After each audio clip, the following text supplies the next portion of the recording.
Mike McCool here in the Royal Examiner studio, and with me today is Dave LaRock and his wife Joanne.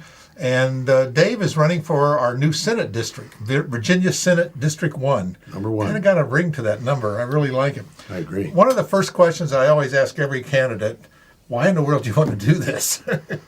So it's a challenge. Some jobs, it's a lot of work. Yeah, it is a lot of work, a lot of sacrifice, Mike. And, there's some discouraging moments. You bring some good ideas forward, and it's not always a piece of cake when it comes to building getting people to coalesce around them and support them. But you do, or I have fallen in love with the idea that we can get some things done. Mm-hmm. These are very trying times, as you know, and some really interesting things going on in the legislature. For example, the redistricting has caused a lot of people to resign.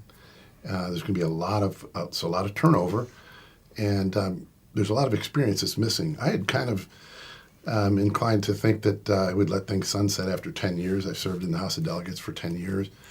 But more than one senator came to me and said, Dave, are you going to continue? And a couple were fairly persistent in saying, we need your experience in the Senate. They knew that I was contemplating setting up shop in Clarke County, moving out closer to our children. Mm-hmm. And as I looked at the district, and quite honestly looked at the field of candidates that was shaping up, I agreed that we did need the experience, that very, very conservative experience that and commitment to the fundamentals that had kind of become the brand that I have developed over those 10 years. So I asked my wife permission, and you talk about having a short memory. Yeah. She apparently was willing to put aside all the learned experience that has accumulated over the years. Probably the most strenuous for her is going door to door. It's real retail politics. It is, especially out here where we're new to the people, and she's right there with me most of the time. But she does. The perk for her is if I win, then I'm away for 2 months. Oh, she doesn't go to Richmond with you?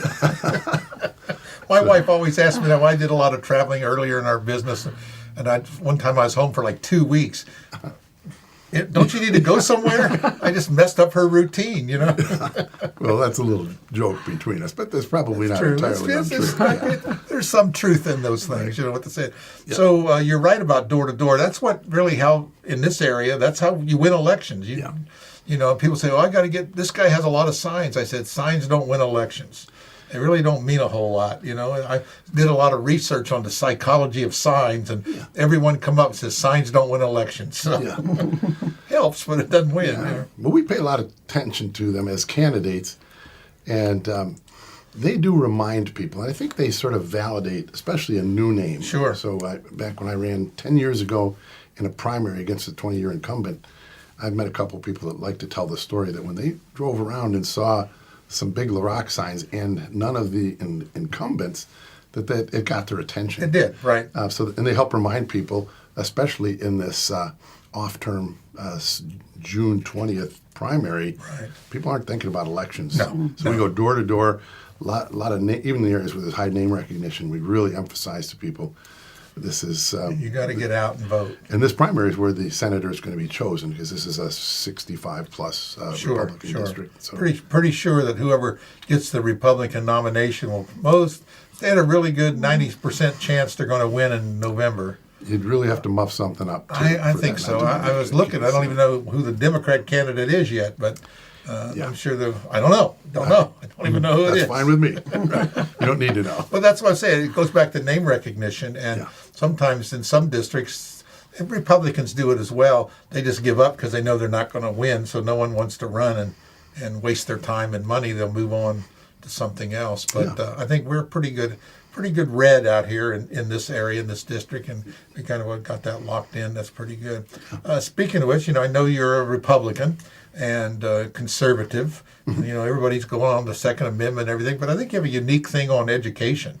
Why don't you tell me what your position is on education? Yeah. Because that's a hot topic right now. Yeah, we have some other candidates that are trying to take ownership of that, which, kind of leaves me scratching my head. There's different forms of school choice, education, freedom, whatever you brand them as. And early on, I was brought in and willingly, cheerfully, enthusiastically into a team that made some real headway on what we called education savings accounts. We nicknamed them or named them Parental Choice Education Savings Account, PCESAs. And they basically endeavor to set up eligibility groups and then move some of the state funding for the people that qualify and would use the monies for educational purposes to the parents, let the parents control them. Because we have what they call Blaine Amendment provisions in our Virginia Constitution that block the direct reimbursement, which would be through something like vouchers. Right. The concept with education savings accounts, as it was established in Arizona and Florida, a couple other states, is that when you send the money to the parents are making the decisions. It's not the same as reimbursing or a direct disbursement Exactly. to a school. So lots of headway since we actually passed those through the legislature 3 times, once vetoed by Northam when he was lieutenant governor, twice by Northam and McCool once each when they were governors. It's such a common sense idea, huge benefit to kids. Kids do really well, huge potential savings to the state, and the sort of counterintuitive benefit is that the phrase that you'll hear is the rising tide raises all ships. Milton Friedman was a huge advocate for school choice because he understood in economics that competition was absolutely essential, Right. and everybody benefited from it. And so the idea is that public schools will also benefit as there is a bit of competition. Right now we reward those the most who perform the least. Exactly. And sometimes that there's legitimate reasons for that. But we want to induce excellence. Kids get just one opportunity to go through that K-12 experience, and as was demonstrated by COVID, that can be very, very a bad experience where they Right. barely come out with the essentials, or we can strive toward excellence. And I think Governor Youngkin is really committed to turning that around. Yeah, I noticed that. You're right. COVID kind of brought all this to its forefront when they realized that how poor children did on this. Some thrived. I mean, they really took on because that worked for them, and they were motivated enough, and they did the online thing, and my daughter she got her bachelor's all online at WGU and got her master's online, and this is all while she was working overseas. So there are opportunities for people. It doesn't all have to be online, but homeschooling and just other private schools. Competition is everything. Yeah. I think in business. Years ago, I was at an ASCD conference when Lee Iacocca was the keynote speaker, and his idea was, schools produce a product, and when I buy your product, it's got to work, and if it doesn't work, I'm going to send it back. Yeah. And that was his thing to the Detroit school system. If I hire your students and they can't perform to the level you say they do, you're going to retrain them, not me. Yeah. Yeah, the That one was- size fits all approach. It doesn't. Does yeah. not work. And we don't think Yeah. about that way in our school. We don't look at our students' education as a product, and it is. It's a workforce, and we're talking about that here locally. Developing a workforce. Yeah. We want all these jobs, but Yeah. reason we don't have the jobs is because we don't have a workforce. The employers aren't looking for certain people and certain skills, and Yeah, absolutely. They There's might- sort of been a yeah. stigma that's come to be attached with some of the more hands-on, and which are also some of the better paying trades now. Right. Joanne's, Laurel Ridge is really pushing the skilled trades, Yeah. and I think that's kind of wake up here. Joanne's the educator in the room. She Yeah. she homeschooled our 7 children. Yes, I and feel is- sorry for and is her. now helping as our children are schooling their children. So we're a strong homeschool It's a- family, which is school choice at one of its It purest is. forms. My wife decided to homeschool our youngest child in kindergarten, and she bought all the stuff and she got all ready. And after about 2 weeks, because she has a December birthday, so she was going to be missing. She says, "Well, she could just start kindergarten next year." Yeah, So it's not for everybody, Well, but they all go ahead. I was going to say homeschooling has changed so much Oh, since yeah. we began. It was still sit at your kitchen table and order your curriculum Right. and homeschool. Right. And now the opportunities It's are just like endless. yeah. It's just pick and choose from so many Yeah. options, Yeah. co-ops and Yeah. tutors and Yeah. all kinds of things. 35 years ago, I took my engineering classes by correspondence. Yeah. I tell people, I took physics, trig, and calculus by correspondence. Try that. That's tough. Yep. But yeah, it's interesting. So what else, what kind of things set you apart from the other Republicans running? Yeah, perfect lead in. Thanks for that, Mike. So, we all would generally, if not completely agree on what needs to be done. You mentioned a couple issues, education, taxes, medical freedom is one that I don't hear my opponents talking much about, but I've been very strong on that. Defending life, Second Amendment rights, and so on. But what really differentiates me is that, so we talked about one claims to be strong on education choice, another strong on Second Amendment, and so on. And so I've been engaged heavily on these issues for 10 years.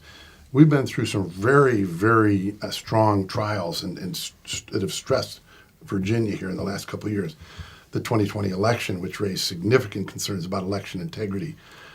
COVID, which it was just a massive government failure, as well as a government wanting to overreach in the area of medical freedom. You name it. Second Amendment. Ralph Northam, trying to cover up for his blackface debacle, decided he's going to start, pandering even more heavily to the anti-gun community. Filled the Capitol, 50,000 people saying, "No, you won't do that." I remember that. So, what is really striking is if I sit in a forum with these guys and they say, "Well, I want to lead on this, I want to lead on that, I want to lead on that," and I think, wait a minute, I've been on the battlefield for 10 years, and I mean leading aggressively, very often even out ahead of my own caucus. We take we pay a lot of attention to optics of things, Sure, and I sure. try to. Well, I genuinely say I am not in this to win the next election. I'm in this to serve the people. Well, that's worked out pretty well. But when I look at the faces at the table, the other 7 candidates, there's no familiar faces there. Right. So very often, say for election integrity, for example, people will develop a specific interest in that. They'll become advocates for it, and then they become the ally of the legislator. They say, "Hey, here's some ideas. Here's what's wrong," and they're a little think tank. Well, those people exist in all of these different areas that I mentioned and more. And for other people, other candidates to say, "I'm passionate about life," for example, and I've never seen them at the rally. They've never called me to say, "How can we help pass the bills that you're putting forward? How can we defend the Second Amendment? What can we do on voter integrity?" and so on. I'm thinking that really strikes me as evidence of the level of passion, or at least willingness to engage and start to make the sacrifices that are absolutely necessary. So we've been on the battlefield. I say we, Joanne and I kind of operate as a unit. We work together. We campaign together. My family's been there with me. And so I don't mean to question the authenticity of their intentions, but it's basically like saying, okay, I want to come into the team. I want to try out today. And if I look good when I try out, then I want you to make me the captain. And instead of perhaps acquiring some experience, couple that with the departure of so many of the experienced legislators from the legislature. Right, I've seen that. I've seen some reports that quite a few Republican senators are retiring. A lot of turnover. Yeah. And there is a distinct learning curve in the legislature. People think you bring an idea, you get a bill, you go put it up for a vote. If it's a good idea, it passes. Well, pretty far from the truth. Right. I've been trying to follow these, how a bill gets through, and you got a House and a Senate. It's a lot different than in the federal level even. Committees, they go through committees, yeah. they get amended. Sometimes you can't recognize the bill. Sometimes there's subtle changes that change it distinctly but subtly. And then there's the behind the scenes wheeling and dealing. Yeah. And that's what, again, a couple senators came to me and said, "Dave, you kind of know the faces, you know the process.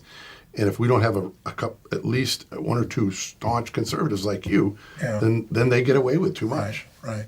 And what do they call that? Institutional knowledge or something like that? Sounds nice. You like It that is. word? It's exactly It's something what it that it is. Yeah. And it's a benefit. It's a benefit. Yes. Yeah. It brings to mind one of the candidates likes to say, I know he's kind of knocking me because he says the career politicians. Well, that kind of narrows it down when there's only one in the race. And I feel like saying, look, if you think making $17,000 a year instead of a good income, which is what we gave up to do this for 10 years, then you got a different idea of what a career is. This does not enrich me in any way materially, very much in a way that is much more meaningful than that. Sure. But career politician is kind of a laugh. Yeah. One more thing touch on, and that's this, and I see it now in a lot of campaign literature.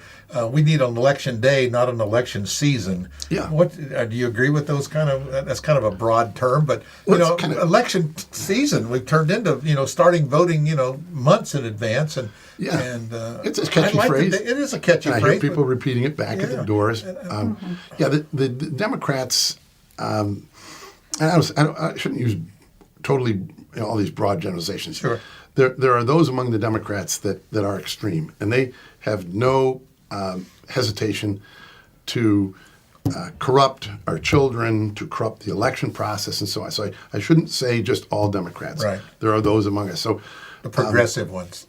Yeah, or whatever you call them. Yeah. Whatever their term is today, right? The wrong ones, right? Okay, that's good. We live with that. What they did prior to the 2020 election was pretty bad. I was very vocal about that. In fact, I wrote a letter to Mike Pence and asking him to investigate before he certified. That cost me a pretty good committee assignment because the speaker, then a Democrat, felt that she had to do something. But so I'll tell you what it is that they actually did. They passed all these reforms, including election season, 45 days of early voting. And they, instead of it taking, I think, 2 months before it goes into law, they crammed it into the budget, which is completely illegitimate, completely illegal, prohibited by the Constitution.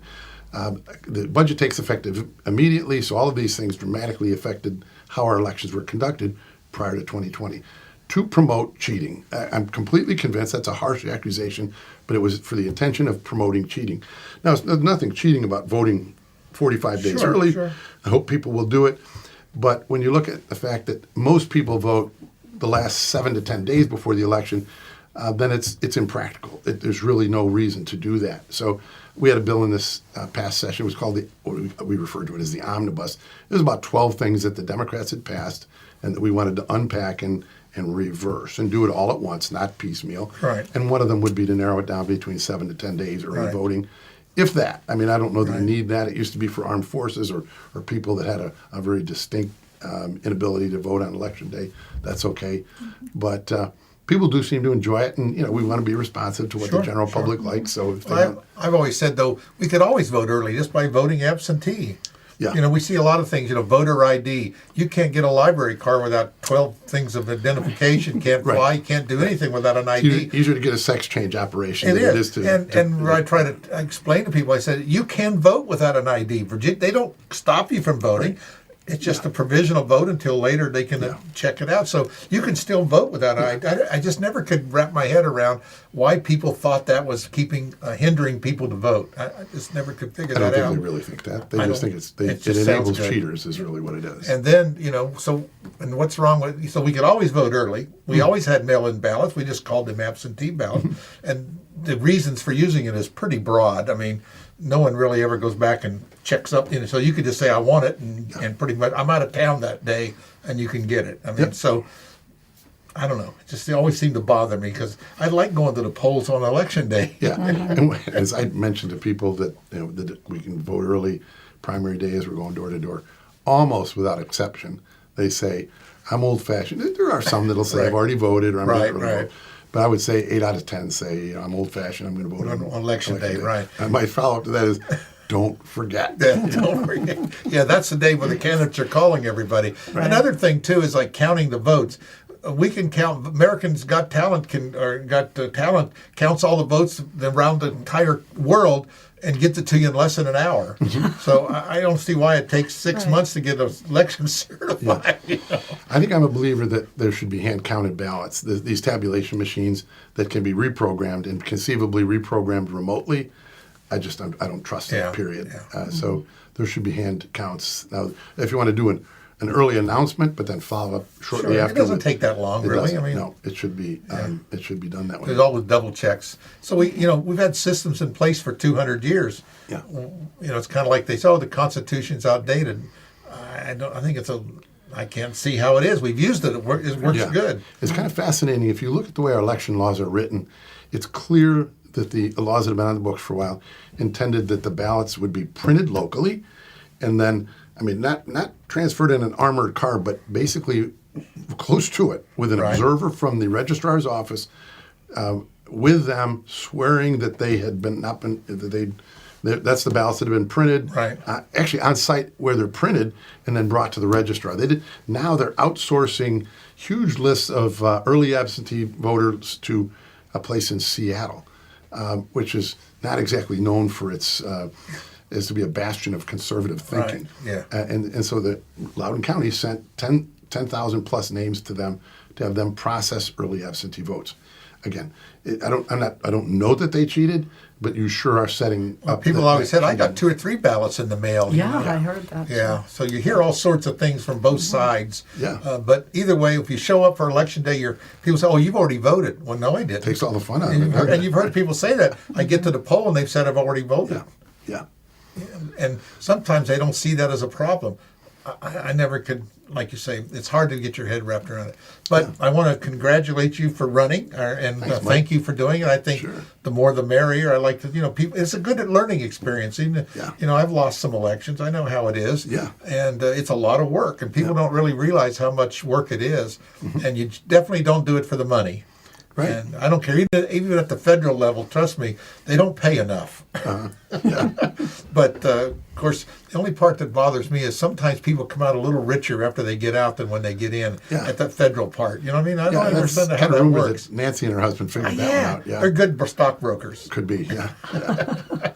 Again, Joanne, thank you for, like you said, every successful man has a woman pushing him. Yeah. So... She's pushing me whether I'm successful or not. Yeah. I do want to get in that, we have been endorsed by the Virginia Citizens Defense League, premier gun rights organization in Virginia, Virginia Society for Human Life. They're the ones in Richmond all through the session, all year round, promoting the safety of unborn. And we have a lot of organizations that watch and tally every vote. Yeah. And they look at each candidate across the board and say, he voted for this, didn't vote for that. Yeah. And come up with a score of how conservative or how progressive you are. I didn't realize that, that VPAP, I think, it's got tons of information on it. Yeah, my Sierra Club score is not very good. If I crack more than 10 or 15, I think, what am I doing wrong? You look at it and say, well, I must be doing something right. But NRA is always giving me 100%, and so we keep the promises that we make and work really hard and have some good endorsements. Jill Vogel previously served most of this district, and her dad very supportive, Bill Holtzman, and Ken Cuccinelli. General Flynn even called up the other day and said, "Dave, I read an article in one of the papers, and you sound like you're cut out of the right kind of fabric, and I want to endorse you." So, I said, that'd be great. Yeah, good. Well, again, Dave, appreciate it. Joanne, thank you so much for coming in, and hopefully we'll see you after the June 20th primary. And I say that to all the candidates, Sure. so you want to know that. But there is early voting going on now, and we can vote. Yeah. June 20th is the actual day. But so if you haven't voted by now, be sure you vote on June 20th. And again, it's actually even Democrats can vote in this. And they are. And they're are voting in big numbers. So that's why it's important. Just did a little analysis. We got at least 200. I think it's over 1,000 have voted. Over 200 of them are distinctly Democrats. They have no affinity for Republican causes. Right. So if we don't get out and offset that, then we're going to have the candidate that is a moderate and that Democrats like. It's the downside of an open primary. Yeah, exactly. So again, we got to vote before June 20th or on June 20th, and it's in our Virginia Senate District 1. So it's an important election. Again, thanks, Joanne. sure. Thanks, Dave. Appreciate it. Half an hour's gone by already. Oh, I know. It's probably 2 hours. Been a pleasure, Mike. Thank you. Thank you so much. Thank you.